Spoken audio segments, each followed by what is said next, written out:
राज्य भर में शारदीय नवरात्र की धूम। महासप्तमी पर मंदिरों और पूजा पंडालों में श्रद्धालुओं का उमड़ा सैलाब। मां के दर्शन से विभोर हुए भक्त। गरबा और डांडिया में दिखा उल्लास। निलंबित आईएएस विनय चौबे के करीबी विनय सिंह पर एसीबी की कार्रवाई जारी। हजारीबाग के बाद गुमला में भी एसीबी ने वाहन शोरूम सील कर चिपकाया नोटिस, कागजात जब्त। आरएसएस के शताब्दी वर्ष के सिलसिले में देश भर में कई कार्यक्रमों का आयोजन। विभिन्न जिलों में स्वयंसेवकों का पथ संचलन। समाज और राष्ट्र सेवा का संकल्प। और बंगाल की खाड़ी में फिर बन रहे निम्न दबाव के क्षेत्र का झारखंड पर भी पड़ेगा असर। 1 अक्टूबर से मौसम में बदलाव का पूर्वानुमान। 2 और 3 को खूब बरसेंगे बादल।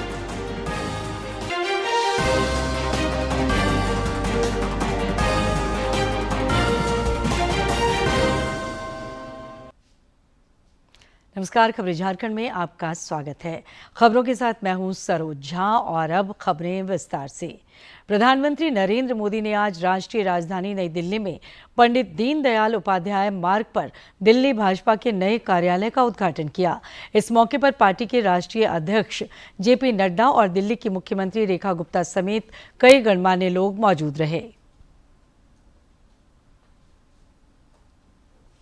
भाजपा की स्थापना के बाद पहला कार्यालय अजमेरी गेट में खुला था और कुछ समय रकाबगंज रोड पर रहने के बाद कार्यालय 14 पंडित पंत मार्ग पर रहा। तकरीबन 35 साल तक 14 पंडित पंत मार्ग पर कार्यालय रहा और अब 14 दीनदयाल उपाध्याय मार्ग पर पार्टी के अपने भवन में कार्यालय पहुंच रहा है। और दरअसल पहुंच गया है क्योंकि प्रधानमंत्री नरेंद्र मोदी ने दिल्ली भाजपा के नए दफ्तर का, दीनदयाल उपाध्याय मार्ग पर जो दफ्तर है उसका उद्घाटन किया है। ये तस्वीरें आप देख रहे हैं, दिल्ली भाजपा के नए कार्यालय का उद्घाटन किया है प्रधानमंत्री नरेंद्र मोदी ने। और भाजपा अपने संगठन को मजबूत करते हुए हर राज्य की राजधानी और जिले में पार्टी के निजी कार्यालय के निर्माण का लक्ष्य धीरे धीरे पूरा कर रही है। जब अमित शाह अध्यक्ष थे तो उन्होंने ये संकल्प लिया था कि सभी प्रांतों की राजधानी में, यानी कि सभी प्रदेशों की राजधानी में और सभी जिलों के मुख्यालय पर, सभी जिलों में बीजेपी का दफ्तर, निजी दफ्तर खोला जाएगा जो उनके निजी भवन में होगा। और ये लक्ष्य धीरे धीरे बीजेपी तमाम जगहों पर हासिल कर चुकी है और हासिल करने की ओर, समग्रता की ओर धीरे धीरे तेजी से बढ़ रही है। और इस कड़ी में दिल्ली का ये प्रदेश कार्यालय भाजपा का खुला है। 5 मंजिला ये दफ्तर है। प्रधानमंत्री नरेंद्र मोदी ने आज इसका उद्घाटन किया है। और दिल्ली में भाजपा के सभी 14 संगठनात्मक जिलों के पास अपने निजी संगठन कार्यालय पहले से ही हैं। तो बेहद महत्वपूर्ण है ये जो तस्वीरें आप देख रहे हैं। 5 मंजिला इमारत है, अत्याधुनिक सुविधाओं से लैस है और प्रधानमंत्री ने इस दफ्तर का अवलोकन। राज्य भर में शारदीय नवरात्र की धूम है।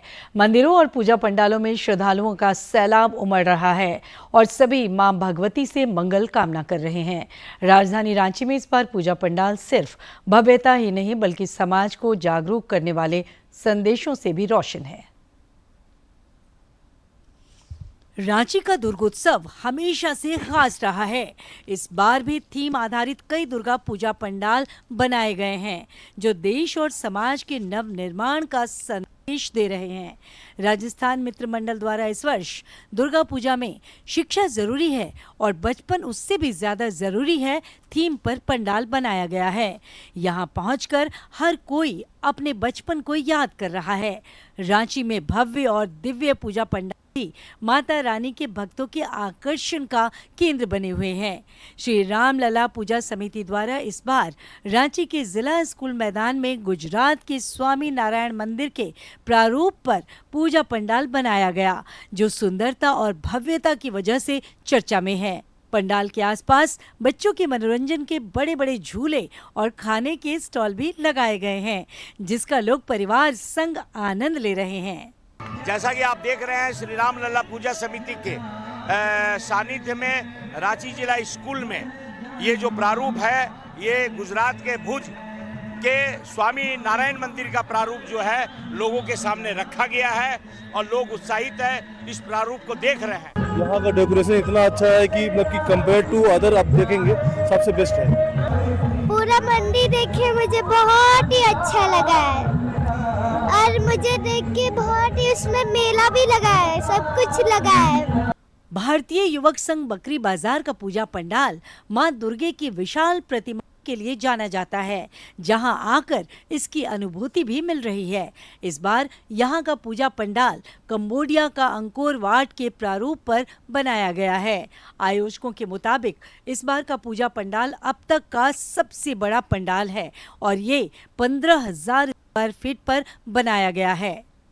भव्य पूजा का आयोजन विश्व का सबसे बड़ा मंदिर जो कि अंकोर वट कंबोडिया में स्थित है, उसका प्रारूप आप यहाँ देखेंगे।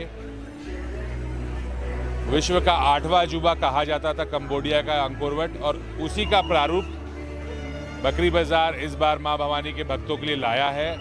और बकरी बाजार के इतिहास में भी क्षेत्रफल में देखा जाए तो सबसे बड़ा पंडाल आज तक का, लगभग 15,000 स्क्वायर फीट में इस पंडाल का निर्माण और पूरी तरह प्राकृतिक चीजों से इस पंडाल का निर्माण किया गया है।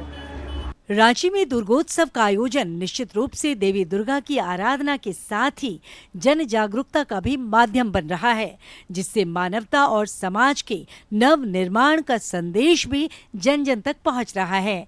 रांची से सरिता की रिपोर्ट। शारदीय नवरात्रि के गुमला में भी कई रंग दिख रहे हैं।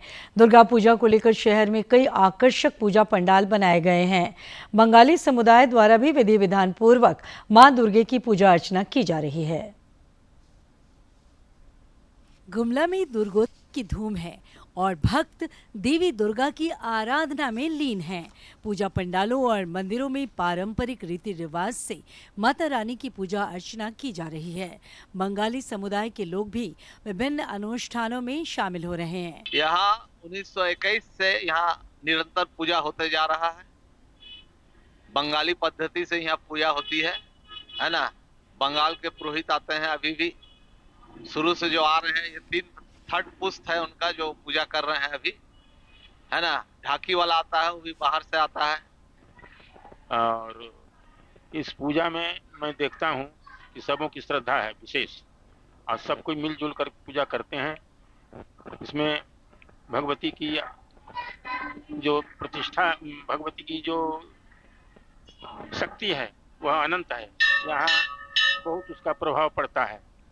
बंगाली समुदाय से जुड़ी महिलाओं को भी साल भर दुर्गोत्सव का इंतजार रहता है। उन्होंने बताया कि पूजा के दौरान सभी के घरों में चहल पहल होती है, अच्छे अच्छे पकवान बनते हैं और एक साथ मिलकर दशहरा का त्योहार मनाया जाता है। दुर्गा पूजा यहाँ बहुत धूमधाम से मनाया जाता है, लेकिन पुराना पद्धति जो प्राचीन काल से चल रहा है उसी विधि से ही चलता है। माँ का भोग होता है, 3 टाइम का लकड़ी चूल्हा में बनता है, और फिर नैवेद्य भोग पूरी हलवा। उसके बाद हम लोग 4 दिन तो ये मंदिर में ही हम लोग का बीतता है।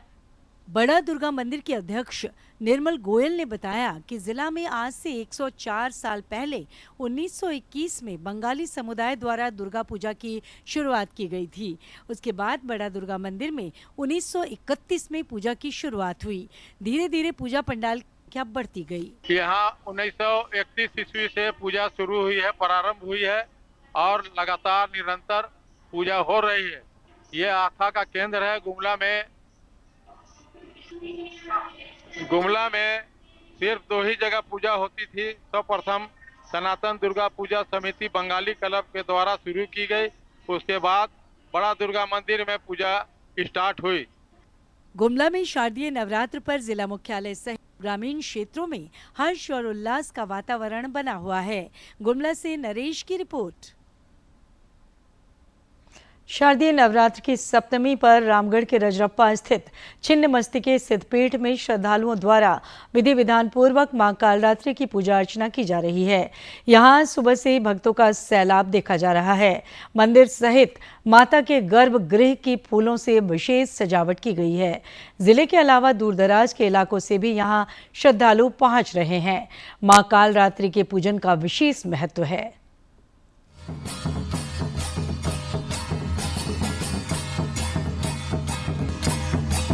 हर साल में मतलब 2-3 बार तो हम आते ही है, लेकिन इस बार पहली बार ऐसा हुआ है कि इतना अच्छा दर्शन हुआ है माता का, बिना केओस का कोई हल्ला गुल्ला झगड़ा कुछ नहीं, आराम से हम दर्शन कर पाए। आज बहुत शुभ दिन पे हम आए हैं। मैंने माता जी से पहले भी मन्नत मांगी हुई है, तो वो मैया ने पूरी कर दी है। तो फिर मैं आई हूँ दोबारा मन्नत मांगने के लिए कि भगवान सबको माता जी स्वस्थ रखें, राज्य को खुशहाल रखें, सुख समृद्धि दें, सबको बनाए रखें। शारदीय नवरात्र के 7वां स्वरूप का पूजा हो रहा है। माँ कालरात्रि का स्वरूप बहुत ही उग्र है, लेकिन अपने भक्तों पर बहुत कृपा करती है। भक्त अगर उनको पूजा पाठ करते हैं तो उन पर कृपा बरसाते हैं।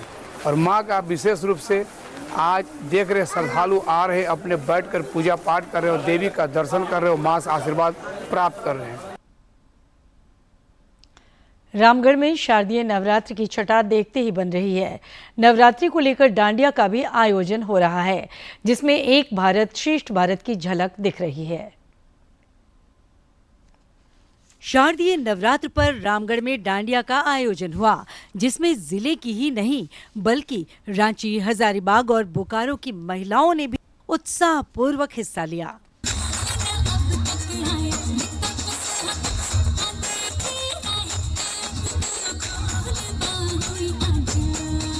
प्रतिभागियों ने कहा कि गुजरात का डांडिया अब झारखंड में भी धीरे धीरे लोकप्रिय होता जा रहा है, जो एक भारत श्रेष्ठ भारत की भावना को संबल प्रदान कर रहा है। गुजरात से ये डांडिया शुरू हुआ है, जो कि अभी बहुत जगह इन्फ्लुएंस कर रहा है। हमें भी बहुत मज़ा आता है यहाँ पे डांडिया खेल के, लोगों के साथ एंजॉय करके और बस खुल के जीने में। आयोजकों ने बताया कि पिछले वर्षों से निःशुल्क डांडिया का आयोजन किया जा रहा है। ये कार्यक्रम मां भगवती के प्रति अपनी आस्था व्यक्त करने का एक साधन है। रांची से, हजारीबाग से, बोकारो से, तमाम हमारे ग्रामीण क्षेत्र से, कोयलांचल के लोग उभरे हुए मैंने भीड़ों में काफ़ी संख्या में लोग आए हुए हैं। और हम ये कार्यक्रम विगत 3 दिन से इस वर्ष में नवरात्र के शुभ अवसर पे 3 दिनों से लगातार कर रहे हैं और आयोजन काफ़ी सक्सेसफुल है। और ये तो मूल रूप से माँ का भावना के प्रति ये डांडिया का कार्यक्रम चलते आ रहा है, लेकिन ये परंपरा पूर्ण रूप से गुजरात से चला है और हमारे झारखंड में भी अपने परचम लहरा रहा है। डांडिया में बेहतर प्रदर्शन करने वाले प्रतिभागियों को पुरस्कार से भी नवाजा गया। इस दौरान हर उम्र महिलाओं और बच्चियों का उत्साह देखते ही बना। रामगढ़ से के तिवारी की रिपोर्ट। राजधानी रांची में भी कई स्थानों पर गरबा और डांडिया का आयोजन किया जा रहा है, जिसमें महिलाएं उत्साहपूर्वक हिस्सा ले रही हैं। South eastern colony Durga Puja समिति द्वारा इस वर्ष राजस्थानी थीम पर आकर्षक पंडाल का निर्माण कराया गया है। यहां गरबा के भी रंग दिख रहे हैं।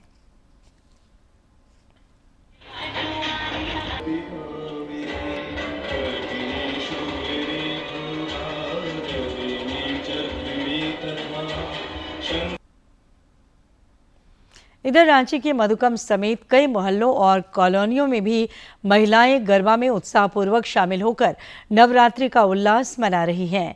इस दौरान उन्होंने पारंपरिक परिधानों में गीत संगीत की धुन पर आकर्षक गरबा प्रस्तुत कर देश की विविध सांस्कृतिक विरासत से लोगों को परिचित कराया।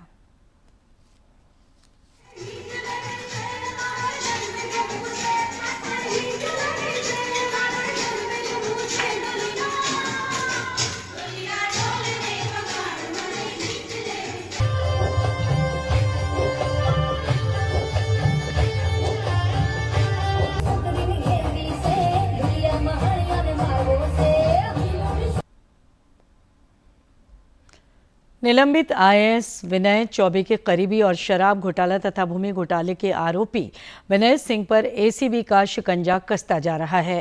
रांची एसीबी की 6 सदस्यीय टीम ने आज गुमला जिला मुख्यालय स्थित वाहन शोरूम में छापेमारी की। तकरीबन 5 घंटे तक चली छापेमारी के बाद शोरूम को सील कर दिया गया।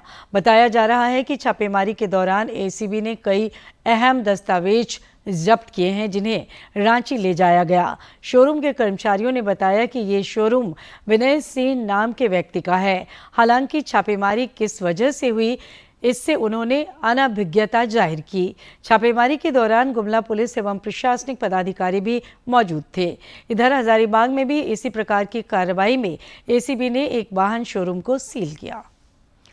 घाटशिला विधानसभा उपचुनाव को लेकर भारत निर्वाचन आयोग ने जहां केंद्रीय पर्यवेक्षकों की घोषणा कर दी है, वहीं जिला निर्वाचन अधिकारी द्वारा विधानसभा क्षेत्र की अंतिम मतदाता सूची भी प्रकाशित कर दी है। घाटशिला विधानसभा उपचुनाव को लेकर प्रशासनिक तैयारियां जोरों पर है। इस सिलसिले में विधानसभा क्षेत्र की अंतिम मतदाता सूची प्रकाशित कर दी गई है।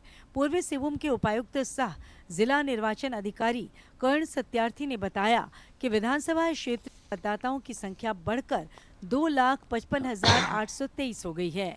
इनमें 1,24,899 मतदाता पुरुष हैं, जबकि 1,30,921 महिला मतदाता हैं, जबकि 3 थर्ड जेंडर मतदाता हैं। घाटशिला असेंबली में जो टोटल इलेक्टर्स की संख्या है वो वर्तमान में 2,55,823 है, जो कि अगर हम ड्राफ्ट पब्लिकेशन का डेटा देखें तो 4,456 की बढ़ोतरी है।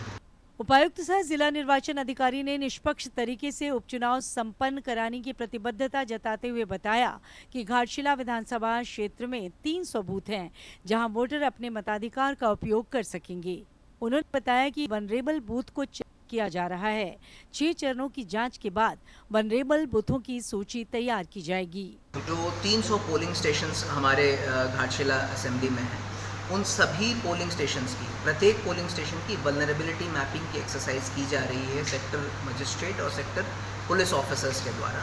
तो वर्तमान में ज़िले में नक्सल गतिविधि का कोई एविडेंस हमारे पास नहीं है, लेकिन फिर भी एहतियात के रूप में ज्योग्राफिकल कंडीशंस के बेसिस पे या हिस्टोरिकल कंडीशंस के बेसिस पे वर्तमान में जो व्याप्त लॉ एंड ऑर्डर का इशू है उसके बेसिस पे कुछ बूथों का वर्गीकरण वल्नरेबल के रूप में किया जाएगा। गौरतलब है कि झामुमो के रामदास सोरेन के निधन की वजह से ये सीट खाली हुई है। भारत निर्वाचन आयोग ने हालांकि घाटशिला विधानसभा उपचुनाव तारीखों का ऐलान नहीं किया है, लेकिन चुनावी मैदान में दलों की सक्रियता बढ़ती दिख रही है। जमशेदपुर से राजेश कुमार लालदास की रिपोर्ट। पलामू के मेदिनी नगर में राष्ट्रीय स्वयंसेवक संघ आरएसएस के शताब्दी वर्षगांठ के सिलसिले में भव्य पथ संचलन का आयोजन किया गया। इस अवसर पर संघ के स्वयंसेवक पारंपरिक गणवेश में अनुशासित पंक्तियों में मार्च करते हुए शहर के प्रमुख मार्गों से गुजरे और समाज में एकता, राष्ट्रभक्ति और अनुशासन का संदेश दिया। मार्च के दौरान देशभक्ति गीतों से माहौल गूंज उठा। जगह जगह स्थानीय लोगों ने पुष्प वर्षा कर स्वयंसेवकों का स्वागत किया। इस दौरान पदाधिकारियों ने बताया कि आरएसएस की स्थापना वर्ष 1925 में हुई थी और तब से लेकर अब तक संघ अनवरत समाज सेवा और राष्ट्र के नव निर्माण के कार्यों में योगदान दे रहा है।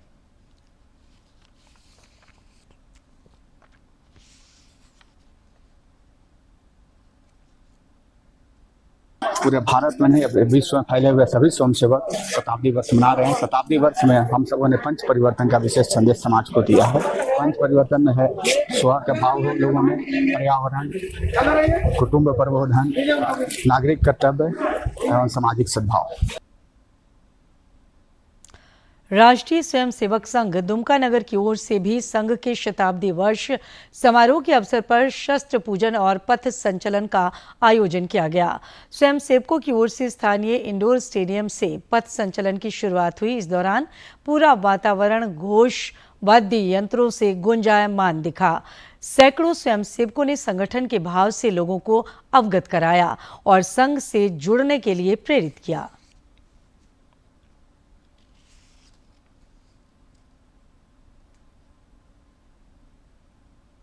राष्ट्रीय स्वयंसेवक संघ के आज 100 वर्ष पूरे होने के उपलक्ष्य में ये हम विजयादशमी में शताब्दी समारोह मना रहे हैं। इस कार्यक्रम के अंतर्गत हमारा पथ संचलन का कार्यक्रम होता है, जो आज संपूर्ण हुआ। इसमें करीब 300 स्वयंसेवकों ने अपना योगदान दिया और इस कार्यक्रम का उद्देश्य लोगों में प्रेरणा देना, राष्ट्र के प्रति प्रेम, देशभक्ति की भावना जागृत करना होता है।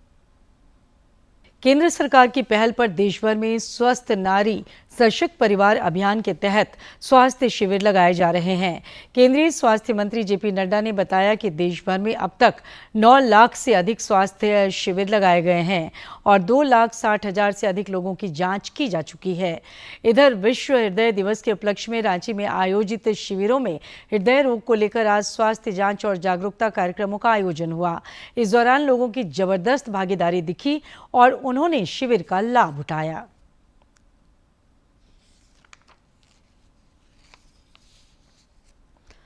विधायक आलोक चौरसिया और जोनल आईजी शैलेंद्र कुमार समेत अन्य अतिथियों ने आज पलामू में कंपोजिट कंट्रोल रूम का उद्घाटन किया। इस कंपोजिट कंट्रोल रूम से शहर में लगे 113 सीसीटीवी कैमरों और डायल 112 सेंटर का संचालन होगा। इस अवसर पर मीडिया से बात करते हुए विधायक आलोक चौरसिया ने भरोसा जताया कि इससे अपराध नियंत्रण में बड़ी मदद मिलेगी। वहीं आईजी शैलेंद्र कुमार सिन्हा ने भी कहा कि ये कदम अपराधियों पर नकेल कसने और जनता को सुरक्षित माहौल प्रदान करने में मील का पत्थर साबित होगा। इस अवसर पर जिले की उपायुक्त समीरा एस और पुलिस अधीक्षक रिश्मा रमेशन भी मौजूद थीं। अवसर पर और 7वें का दिन पलामू पुलिस के द्वारा एक अच्छे पहल के साथ एक बहुत बड़ा कार्य सीसीआर के तहत पूरे डाल्टनगंज, पूरे नगर निगम क्षेत्र और डाल्टनगंज शहर में आने वाले जो सड़क है उन सभी सड़कों पर 113 कैमरा लगाकर मॉनिटरिंग के लिए, यहाँ के क्राइम कंट्रोल को रोकने के लिए, यहाँ पे कोई ऐसा अनहोनी न हो उन सभी को देखने के लिए प्रशासन एक अच्छा पहल करने के काम किया है। इस जिले में या इस शहर में कुल मिला के 113 कैमरे लगाए गए हैं जिनकी स्क्रीन यहाँ है और जिनकी मॉनिटरिंग यहाँ से होगी। साथ ही साथ डायल 112 का भी कंट्रोल रूम यहाँ पे बनाया गया है। तो इसका लाभ पलामू की जनता को, डाल्टनगंज की जनता को मिलेगा। रांची स्थित आकाशवाणी केंद्र में राजभाषा हिंदी पखवाड़े का समापन हुआ। इस दौरान मुख्य अतिथि दूरदर्शन केंद्र के पूर्व निदेशक प्रमोद कुमार झा ने हिंदी भाषा को अपने दैनिक क्रियाकलापों में शामिल करने पर जोर दिया। वहीं केंद्र प्रमुख दुर्गा चरण हेम्ब्रम ने कार्यालयी कामकाज में हिंदी के अधिक से अधिक उपयोग के लिए कर्मियों को प्रेरित किया। इस दौरान राजभाषा हिंदी पखवाड़ा में आयोजित प्रतियोगिताओं के विजेताओं के बीच प्रमाण पत्र का वितरण कर उन्हें सम्मानित किया।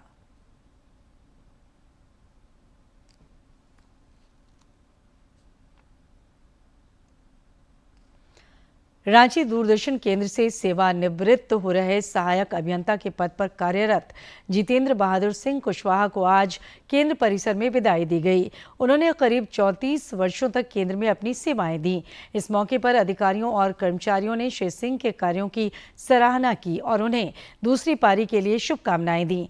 मौके पर केंद्राध्यक्ष दुर्गा चरण हेम्ब्रम समेत अन्य अधिकारी और कर्मचारी मौजूद रहे।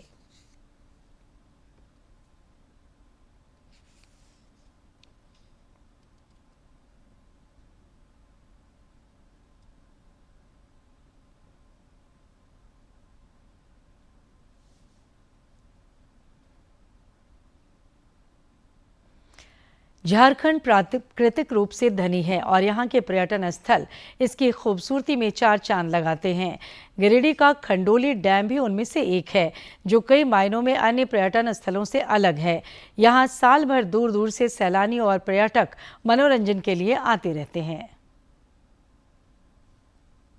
गिरिडीह का खंडोली डैम कई मायनों में अन्य पर्यटन स्थलों से अलग है।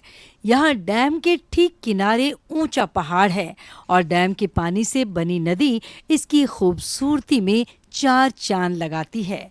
ये स्थल एडवेंचर स्पॉट होने के साथ साथ पर्यटन के दृष्टिकोण से भी अपना अलग स्थान रखता है। साथ ही समय समय पर यहाँ विविध कार्यक्रमों का भी आयोजन होता है।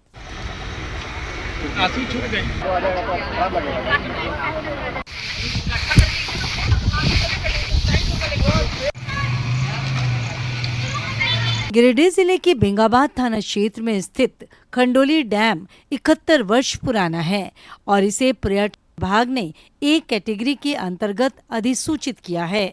यहाँ देश के विभिन्न शहरों के साथ साथ विदेशों के लोग भी घूमने के लिए आते हैं। जिला पर्यटन नोडल पदाधिकारी अर्जुन बारला ने बताया कि इस पर्यटन स्थल के विकास के लिए सरकार को प्रस्ताव भेजा गया है। हमारे जितने भी प्रशिक्षण संस्थान के बच्चे हैं, उनके साथ हम लोगों ने खंडोली पर्यटन स्थल जो कि ग्रुप ए में अधिसूचित है, इसमें हम लोगों ने वृक्षारोपण, सफाई और एडवेंचर स्पोर्ट्स जैसे कि वाटर स्पोर्ट्स भी प्लान किया है। और सभी बच्चों को भी मौका मिलेगा कि ये लोग बोटिंग करेंगे खंडोली डैम में। गिरिडीह शहर से महज 9 किलोमीटर की दूरी पर स्थित इस खंडोली डैम में हर वर्ष प्रवासी साइबेरियन पक्षियों का नजारा पर्यटकों को खूब लुभाता है। डीडी न्यूज के लिए गिरिडीह से निशान कुमार की रिपोर्ट। बंगाल की खाड़ी में फिर निम्न दबाव का क्षेत्र बनने की संभावना है, जिसका प्रभाव झारखंड पर भी पड़ेगा। मौसम वैज्ञानिक सतीश चंद्र मंडल ने बताया कि 1 अक्टूबर की दोपहर या शाम से मौसम में बदलाव दिखने लगेगा। 2 और 3 अक्टूबर को संताल और गिरिडीह समेत राज्य के कई इलाकों में भारी बारिश का पूर्वानुमान है।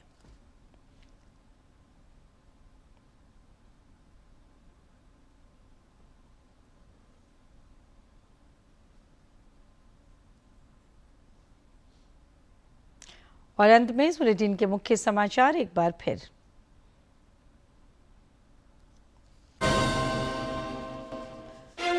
राज्य भर में शारदीय नवरात्र की धूम। महासप्तमी पर मंदिरों और पूजा पंडालों में श्रद्धालुओं का उमड़ा सैलाब। मां के दर्शन से विभोर हुए भक्त। गरबा और डांडिया में दिखा उल्लास।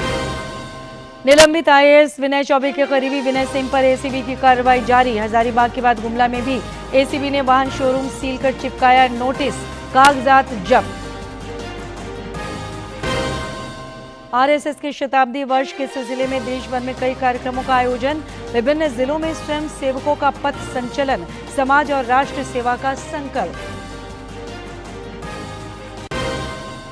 और बंगाल की खाड़ी में फिर बन रहे निम्न दबाव के क्षेत्र का झारखंड पर भी पड़ेगा असर। 1 अक्टूबर से मौसम में बदलाव का पूर्वानुमान। 2 और 3 को खूब बरसेंगे बादल।